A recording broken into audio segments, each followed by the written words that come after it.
तपाईहरुलाई स्वागत छ मेरो YouTube च्यानल BTM कृष्ण ब्लगमा। सो गाइज म अहिले घुम्ने क्रममा यो आसाम भन्ने ठाउँमा आएको छु, जुन आसामको पनि यो गुवाबारी भन्ने ठाउँमा आएको छु। यो गुवाबारी भनेको चाहिँ के रहेछ भन्दाखेरि यहाँनेरि खास गरेर यहाँको मेन खेती किसानी भनेको नै सुपारी रहेछ। जुन सुपारीलाई चाहिँ अब यहाँको भाषाले गुवा भन्दो रहेछ, अनि त्यही भएर बारी भनेको खेतबारी, सो गुवाबारी भन्दो रहेछ। त्यो ठाउँमा आएको छु र म अहिले तपाईहरुलाई यहाँनेरि हेर्नुस्, जहीँ तहीँ तपाईहरुले देख्नु सक्नुहुन्छ। जति देखे पनि यहाँनेरि सबै सुपारी नै सुपारी छ।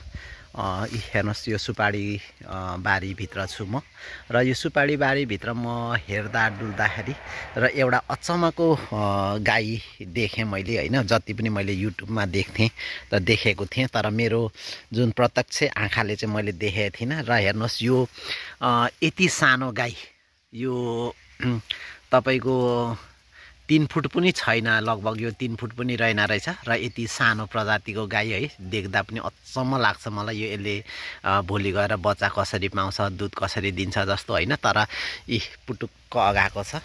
भर्खर अब लक्ष्मी पूजेर यहाँनेरि रातो पहेँले पनि देख्नु भएको छ। र यहाँको चाहिँ के रहेछ भने आसामतिर चाहिँ त्यस्तो ठुलो जात प्रजातको जन्तु जनावरहरू चाहिँ नपाल्दो रहेछ। यहाँनेरि यतापट्टि हेर्नुस्, यो बाख्रा पनि एकदम सानो जातको क्या, त्यस्तो ठुलो होइन, सानो सानो जातको बाख्रा, यो माउ बाख्राहरू रहेछ। र यस्तो रहेछ आसामको ठाउँ होइन।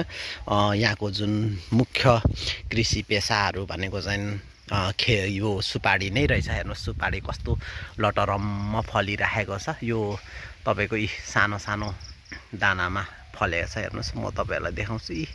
यसरी कत्रो झुप्पा लागेको छ। हेर्नुहोस्, 5वटा 6वटा झुप्पाहरू लागेको छ। बोट पनि, र मैले इन्डियातिर चाहिँ अब जसरी आसाम नेपालमा जसरी अहिले चाहिँ म आसाममा छु, नेपालमा चाहिँ यो यस्तो बोट पनि, सुपारीको बोट पनि सानो सानो मात्रै देख्ने, तर यहाँको सुपारीको बोट पनि निकै ठुलो ठुलो रहेछ है त गाइस। सो यसरी म अहिले आसाममा घुम्ने क्रममा छु र यस्तो छ चारैतिर। यहाँनेरि खेती, धान खेती चाहिँ मैले देखिनँ, एकदम थोरै मात्रामा देखेँ। जहीँ तहीँ सुपारी नै सुपारी छ है त गाइस। सो यस्तो छ यहाँको माहौल, जुन मान्छेहरूले जुन कृषि पेसा गरेका छन्, र कृषिमा चाहिँ यहाँ चाहिँ मेन भनेकै सुपारी रहेछ।